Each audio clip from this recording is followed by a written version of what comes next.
Learn the most empowering hiring techniques. Land the most desirable talent. Launch your company towards massive success. This is the Higher Power Radio Show with your host, Rick Gerard. People don't buy what you do. They buy why you do it. That's from our friend Simon Sinek. Now, how does this translate to your hiring? The simple answer is that your company's why is the one thing that differentiates whether a person joins for the paycheck or something bigger, because it's more important to them.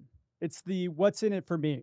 The right person, right seat needs to happen every time. Your company depends on it. So when we hire solely for skills, we experience the wrong person, right seat, more than 51% of the time. When we hire for values first and skills second, it moves us closer to the 75% success rate. In addition, when we are in alignment with the why, the probability for hiring success skyrockets to the over 95 percentile. This is how everyone wins. The right person in the right seat every time. I'm Rick Gerard, and welcome to the Higher Power Radio Show. We help entrepreneurs and executives win the strongest hires. We do so by sharing insights from top-performing rebel entrepreneurs, game changers, and industry leaders like our guest today, Mr. Ted Bradshaw. Now, Ted is an expert EOS implementer and community leader at EOS worldwide. He served as an executive with Xerox and IBM, then left Fortune 500 world to explore the thrills of entrepreneurship. What he found was a long string of success that looked great on the surface, but underneath it all, he felt anxious, exhausted, stressed, chasing money wherever it led, and wondering why he never felt fulfilled. I know that one, buddy. Along this journey, Ted gained valuable insight to how a person can achieve fulfillment in all aspects of life, and he shares those insights with his best-selling book, Stop Chasing Squirrels. Today, Ted lives his passion in helping others find theirs. A leading proponent of the entrepreneurial operating system, Ted is a speaker, author, and EOS implementer, and the community leader for EOS worldwide, which is what makes Ted the perfect expert for today's topic. Ted, welcome to the Higher Power Radio Show today. Rick, thanks so much for having me. It is great to see you and thrilled to spend some time with you. And thanks for that overly generous intro, by the way. It's funny. I was thinking of like all those frustrations you went through. I was like, leaving the corporate world and, being an entrepreneur, I'm like, oh, you sucker. You fell for it just like I did. But good for you. Today, we're going to discuss the importance of aligning with why, right? So we're going to talk about why alignment is critical. And then we're going to talk about how to hire a person that aligns most with your company's why. Sound like a plan? Sounds like a great plan. Love it. So we always like to start out with kind of the challenge that you're seeing today. And you work with a lot of companies, so I'm sure you got a lot of great insight on this. But what is the main kind of challenge that most companies that you see are having in this alignment of why? So there's something in EOS language we call the issues list, Rick, and this is an issues list that's just the running stuff of what's going on. What do we need to deal with? Here are the top 3 issues I see right now consistently, in no particular order. Inflation is on the issue list, supply chain is on the issue list, and people are on the issue list. And people, by the way, never goes off the issue list, does it? Bingo. That's just it. A quarter from now, supply chain might be replaced by the recession fears, right? And inflation may be replaced by something else, but people never leaves the list. Absolutely. God, that's so funny because that's every time I have conversation with people, they talk about the biggest problem being people. If there weren't any people, we would probably have no issue. You might have a point. I don't know if that's a good solution. Yeah, right. You might like threaten a cataclysmic event right there. Maybe better be careful. Hopefully that didn't happen. We better be careful. So what organizations need to do? Well, they've got to double down. I think the good ones on what they've probably already been doing, and you highlighted this in the intro. We need right people, right seats, and that is absolutely something that this is not new. Jim Collins coined this term in Built to Last in the early '90s, and ever since then, it's been a mantra for, if we're going to execute on our business plans and vision, we had better have the right people in the right seats on the bus, is the way Jim put it. And so that has to continue, and that's definitely a big piece of what companies have to keep their focus on. Uh, I'd love to say that that's enough, um, but it isn't anymore. We're getting into kind of the how to, and we'll talk about the second part of the show. But I want to talk about, again, these challenge points. Yes, people are always on it, but like, what is the challenge point for companies and how they're viewing things or how they're dealing with people? Like, where are they missing the mark? So I think there's this hope that it's sort of like the field of dreams. If we build it, they shall come. Right? It's this whole idea of, hey, we just have to have a galvanizing vision and a real inspiring purpose, and we just have to sit back and just put the ad out, and people will just show up.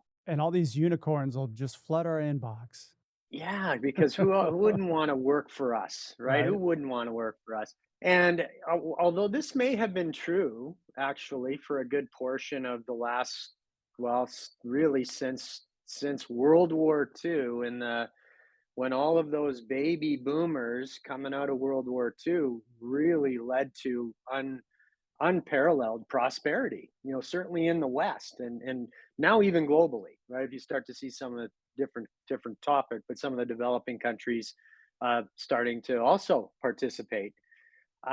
It used to be there were plenty of workers, there were plenty of people, and the economies were growing, et cetera, et cetera. That demographic shift is happening. So we're seeing those baby boomers entering retirement, and those are often our leaders. Those have been, leading in leading positions, and so we have to replace them. And there aren't as many of the generation behind them, the Gen Xers, so that's just naturally going to leave some gaps. And and then we had this wonderful experience called COVID that opened a lot of our eyes to what the workplace of the future might look like. And it's really changed the landscape on where people want to work, how they want to work, why they work, and who they're prepared to work for.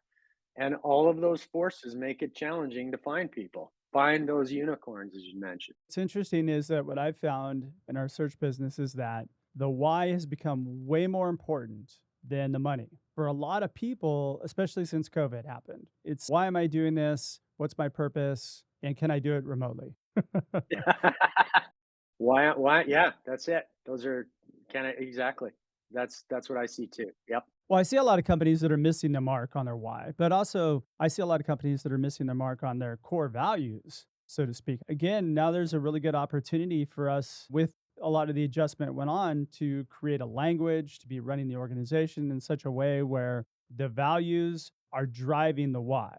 And I don't think a lot of us look at it that way. I think we look at the what as opposed to like, let's start with why and move outward. Yeah, it's a core values. Here's the great thing about core values: if you are honest about them, and you are authentic in your in the way you communicate them, and in the way you derive them, then you can't go wrong. Like, you really can't go wrong if what you define as your really the core of the organization, the people, and what that organization and the people stand for. It doesn't mean that everybody's gonna align with that. It doesn't mean that everybody has to connect with that, but those that do will find an authentic place to call home.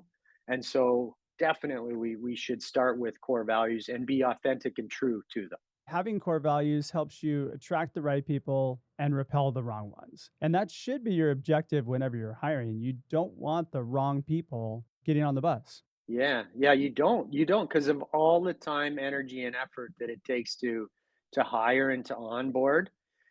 I often get asked, what's a great interview question or series of questions so that we can try to compel somebody to come work for us? And I don't, I know, Rick, you're the expert on that stuff. I'm not. So here's what I say. I say, well, I don't know what you should ask them to try to convince them, but I would try to discourage them.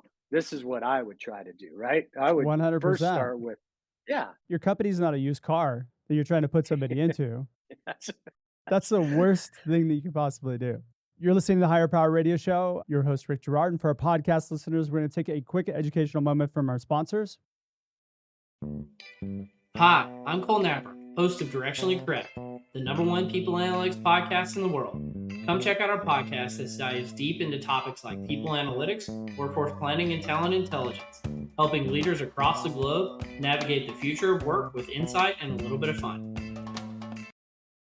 Hey, check out stridesearch.com. There you'll find additional content and resources and your link to ordering your copy of Healing Career Wounds. Let it be your guide to hiring success. We're talking to Ted Bradshaw. Ted is an expert EOS implementer, and dude, he's just a good guy. So we're talking a little bit about aligning, well, your values and your why with the people that you hired. And actually, we started to get into kind of a cool thing. You're talking about interview questions and having conversations. The worst thing you could do is sell somebody on your company. yeah. Yeah. Well, maybe the worst thing you can do if you're the salesperson, Rick, you probably shouldn't be the one doing the interviewing, right? You should be coming in at the last bit of it after everybody else has had their turn, right? Yeah, yeah, because that you spend the whole time, getting excited about what a great place it is to be, and we may give the wrong impression because we're so good at compelling and selling, and of course we're going to be excited. But here's the truth. At best, your company is a well-organized shit show. That's really the truth of like most companies. If you're running EOS, you're probably farther ahead than most other companies and you're doing pretty well. But most companies, as exciting as they are shit shows. Well, shit shows they're certainly not necessarily well-oiled machines where everything goes right every time. Yeah, you're absolutely, Rick. It's the if you can find your remember what the heck was it? Was it Frosty the Snowman or something like that? The Land of the Misfit Toys or Rudolph, one of those, We're going right?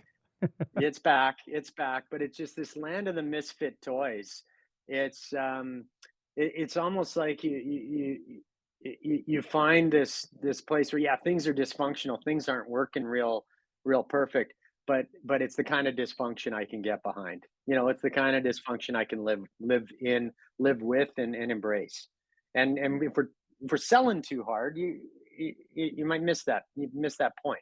You could repel the right person who thrives in chaos by selling this utopian environment. That person's like, oh, this place is too perfect. I don't want to go here. And that's probably the person that probably would have done best in your role if you were just honest about who you are. Yeah, yeah. And it also helps when you are disciplined about hiring to those core values, and you start to create your organization, whether you're an organization of 10, 100, 1,000, or 10,000. If the people that you're hiring embody those core values, they can't help but, again, be transparent and consistent when speaking to somebody else about what's it really like to work here. And when you share the core values, you can share some of the ugly things, some of the parts of the shit show. But when you do that from a place of, that's our culture though, right? This is our family. It's a dysfunctional family, but we love each other. When you can start to connect those dots, you're building a pretty dedicated, committed workforce. So we're starting with core values. Now we're getting into kind of how we fix this problem, right? So we talk about it in the show quite often. Start with your core values. What's important about being clear on your core values? So the first step is it's got to start with the leadership team. It's got to start with the executive. It's got to start at the top. I made this mistake in one of my businesses earlier on, where we understood core values, we understood the importance of them, and what we did is we took like a little pilot group. We just selected some people to come sit on the core values committee. All right, big mistake, big mistake. The reason That never goes right. it didn't go well. It was almost like we were trying to be aspirational, let's create this utopia. Let's create this marketing. We can put it on the website, and it sounds so beautiful. Uh, but the other problem was if you do create a committee and one or more people in that committee don't in fact share the core values, now you're maybe pulling a core value in that isn't true or authentic. So start with the leadership team, a small group. In the book Traction, which is EOS, EOS is based on. This exercise transcends that, but I think there's if your listeners Google like Mission to Mars exercise, it's going to give them a great way to create their core values.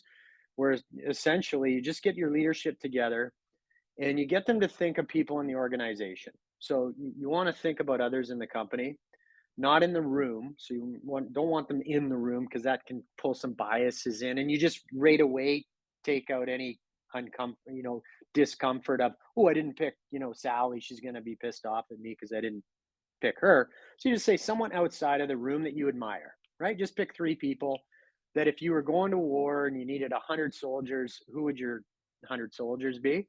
And pick three names. And then you get everyone in the room, and chances are you're going to start to see some names that are consistent. So one or two of the leaders may have the same person as someone they selected.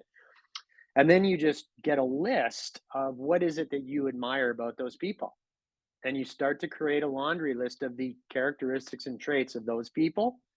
And then go through an exercise just of filtering down those. And you might have 20 different examples, filter them down to somewhere between 3 and 7, wordsmith them, and there's a good chance you're 80% of the way there to defining your core values. It's a great exercise. Here's the thing, though, where I find it's really important too, is that you also have to make sure that those things that you pull out resonate with who you are as the leader. Quite frankly, if you're not living those values, then they're aspirational, and then they become problematic, and then they become writing on the wall, down goes the company.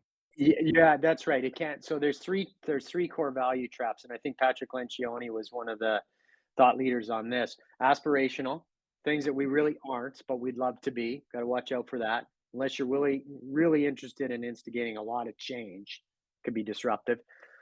There's also accidental core values. So sometimes I see this in generational businesses or businesses that were just acquired, maybe, and there's a new leadership group, generational or otherwise. Maybe this was mom or dad's or uncle or auntie's core values 50 years ago.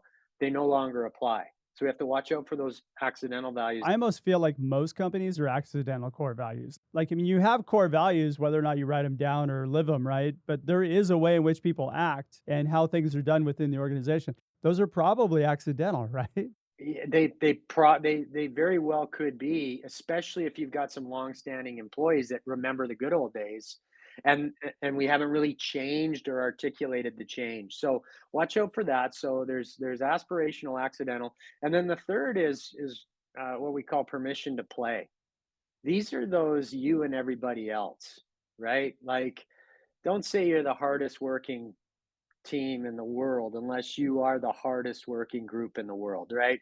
I also try to get my teams to shy away from these, integrity, honesty, right? Like, who wouldn't expect honesty? This is kind of table stakes, unless you're, in some underworld criminal organization, maybe that. Well, that's a good point, because I think some of these words that people pick, like integrity or professionalism, they can be drilled down deeper into subwords that are a little bit more on target for who your company is. Enron's number one core value, by the way, was integrity. Yeah, it was aspirational, or it was like a deflection. It was some kind of, hey, look over here, because they were anything but, unfortunately. Or the leadership team.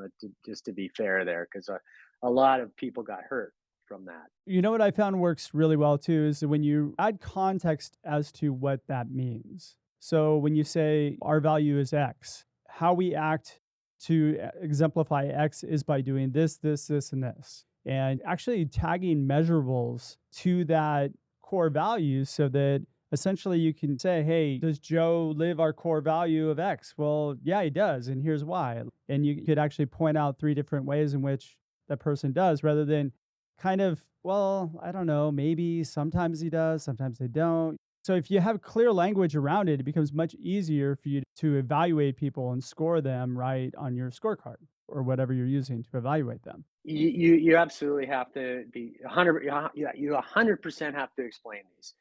And here's why. I've got a lot of teams that they I've probably got, I don't know, half a dozen different companies.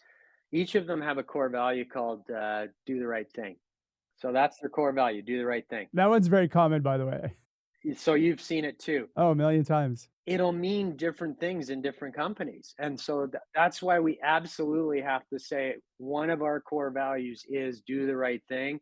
And then there's got to be a story and an analogy, right? An anti value, what it isn't.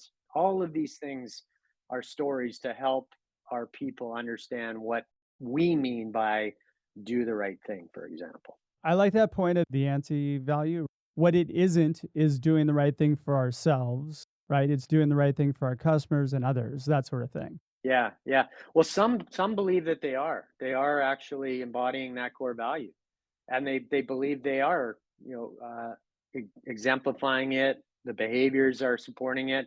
It takes their leaders or their managers to say, "I don't think you understand what do the right thing means around here."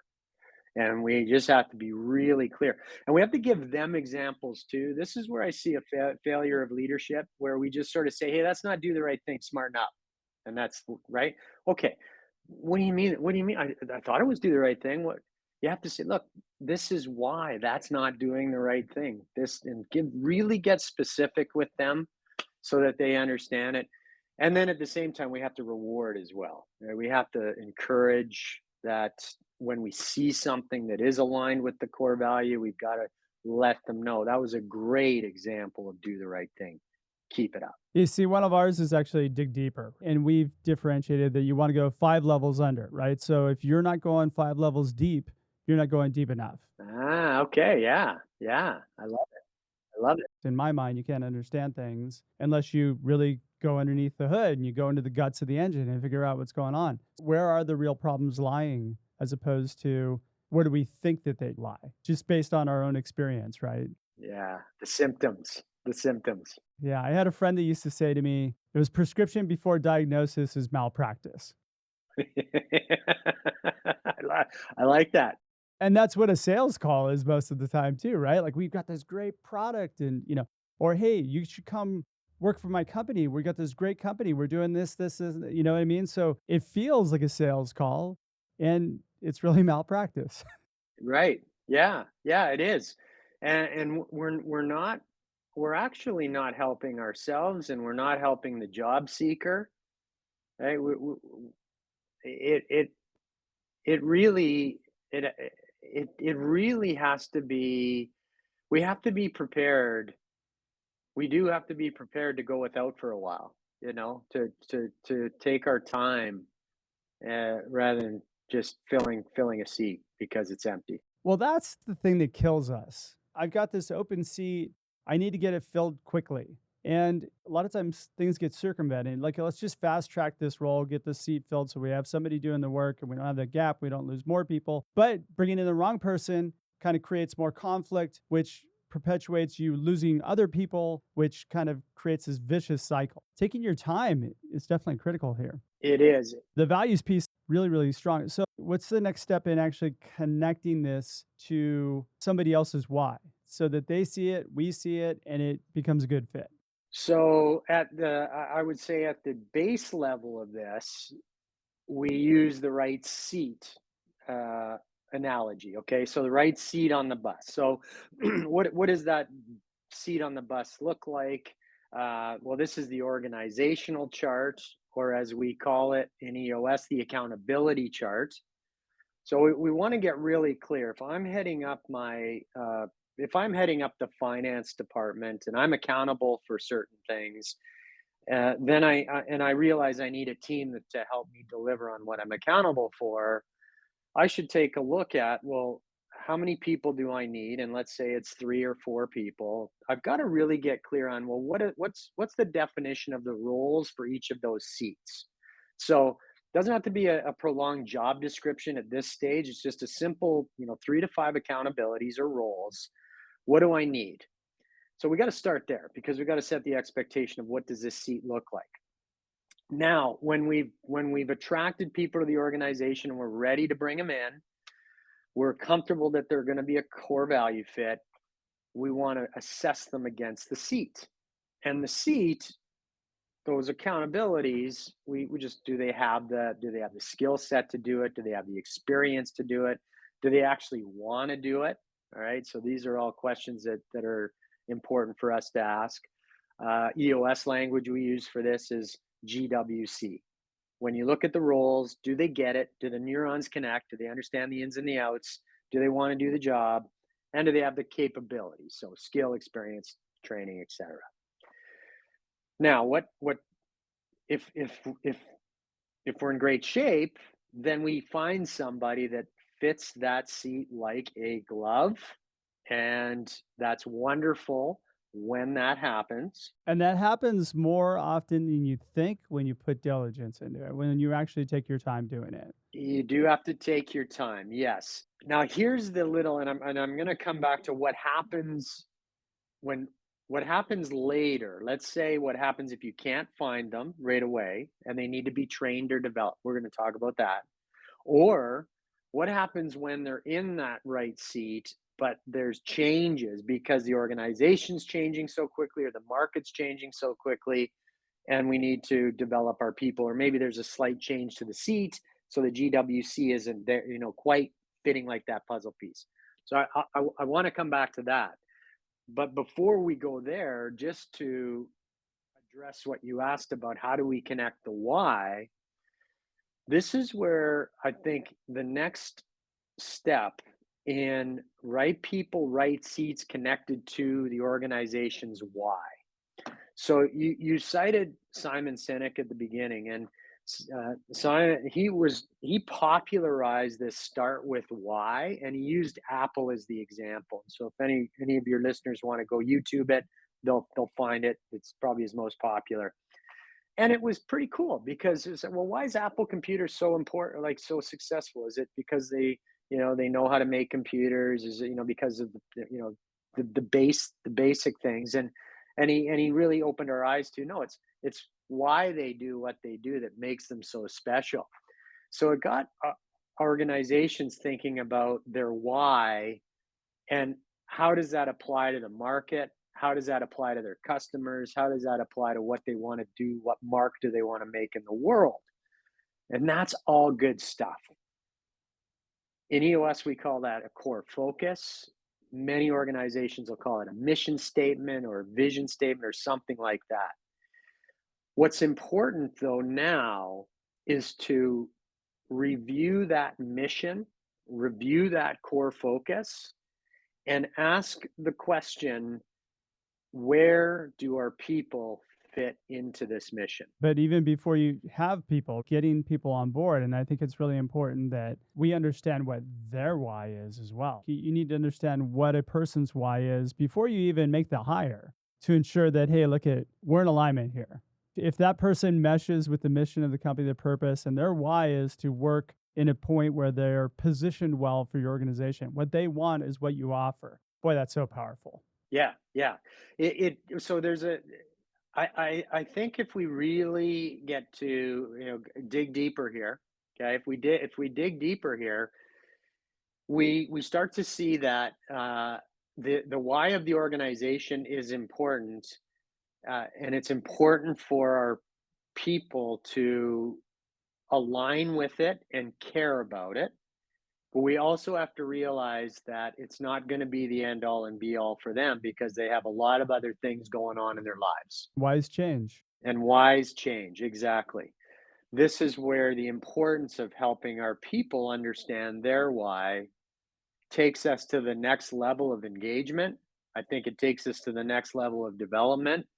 It's going to take us to the next level of really trying. I've been toying with this concept, Rick, from some of my past lives. I was in software development for a while, and one of the terms we use is minimal viable product.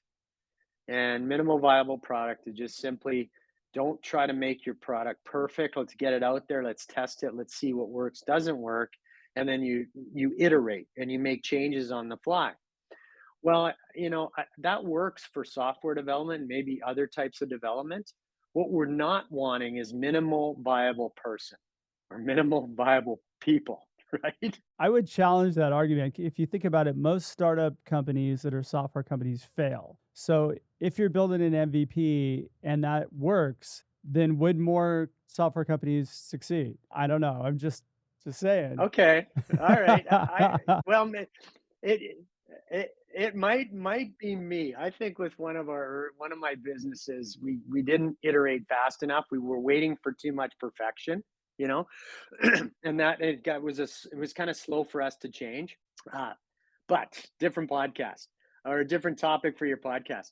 But you know what, Ted? Shoot, I hate to do this, but we're getting pretty close on time. So what would be 2 or 3 key takeaways you can give the audience that can plug into the business today? All right. So number one, just continuing off from where we're leaving off here. Get really clear on. So we talked about core values. We talked about putting the right person in the right seat. Make sure your mission contemplates your people in there somewhere. Next level stuff, though, now, Rick, is start to ask the question: do we know our people's purposes? Do we know their why? If we can start to unpack that. Now we're on to something. So I would encourage your listeners to start to ask the question, first of all, do they know their why as leaders, not the companies, but their own? And then with that clear, have a conversation. Do they understand their employees' whys? That is so important. Like that individual why and your company why, I think is so critical that it helps to attract and repel the wrong people. Ted, thanks so much for your time investment today, and I want to welcome you to the Higher Power Radio community. Now, what would be the best way in which members of the audience can find you and find out more about what you do? Fastest way is www.tedbradshaw.com. All my socials are on there. You reach out on LinkedIn, find me on Ted Bradshaw. All the socials, you'll find me either Ted Bradshaw or Ted Bradshaw Co. C-O. All right. Well, I want to thank our listening audience for tuning in to this week's episode of Higher Power. Quick thanks to our team, Brian Colburn, Andrea Ballin, and Ayla Gerard. If you're listening to the podcast, please subscribe, review, and share. After all, this show's for you. And we want to continue to bring you valuable content week after week. You can join the Higher Power Radio community at Higher, H-I-R-E, Power, P-O-W-E-R, radio, R-A-D-I-O.com, or you can drop me an email at rick@stridesearch.com. Tune in next Tuesday. We're going to have another value-driven episode of Higher Power Radio. I'm your host, Rick Gerard, and you have been listening to the Higher Power Radio Show. Aloha. Thank you for listening to Higher Power Radio. Catch our LinkedIn Live show every Tuesday at noon, or download the podcast on iHeartRadio, iTunes, YouTube, or your favorite podcast platform. We appreciate you joining us on Higher Power Radio with your guide to hiring success, Rick Gerard.